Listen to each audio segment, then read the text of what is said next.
you brought up a few really interesting points there. The first one I want to explore. So this commercial situation you find yourself in is fascinating. I want to learn more about this. So yeah, it certainly seems. I guess my initial thought would that your customers would be, I don't know, a fleet manager of some sort who's looking to, they see, and yeah, medium heavy duty trucks I think are a good application right now. They see whether it's fuel cell or hydrogen ICE vehicles as being a great option to switch to. There's total cost of ownership advantages on the back end, but they need a hydrogen source.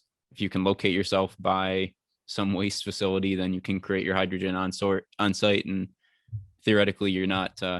Then it doesn't matter if the rest of the infrastructure is there, right? If you're able to make this self-sustaining hydrogen location. So that was my original thought. And maybe there's some truth to that. I want to get your thoughts, but then it sounds like based on the way you're saying this, maybe in the short term, the waste companies could potentially be your customers, and then the added advantage is that they have this asset that accumulates over time that they could sell as a separate revenue stream.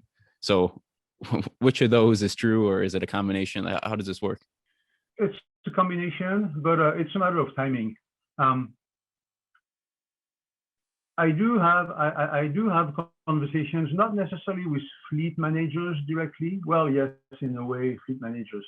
But I do have conversations with prospects who came to us because they need hydrogen.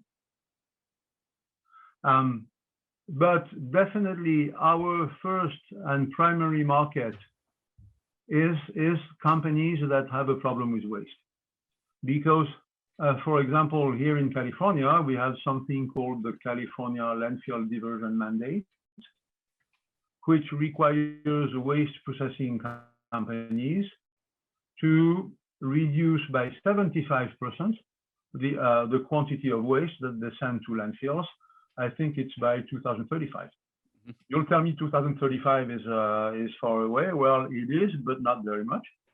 And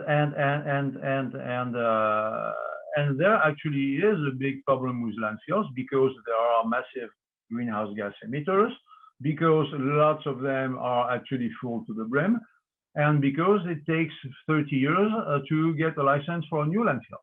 So our primary market really comes with companies that are having a problem with waste and that need to find an alternative solution. Then, yes, of course, there are fleet managers, there are truck manufacturers.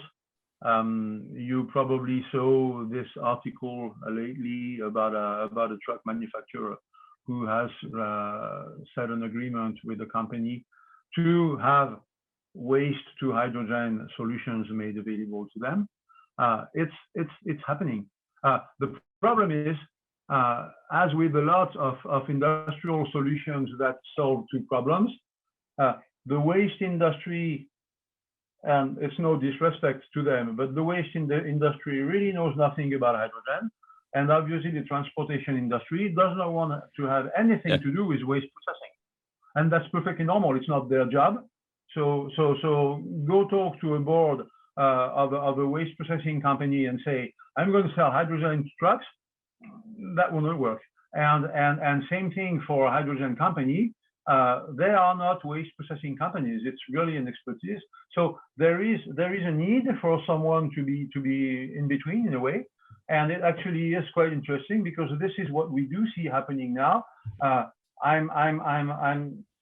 have been several times in this very, very sweet position where I have a client on one side, I have another client on the other side, and I put them together because we are right in the middle, and we solve problems of both clients.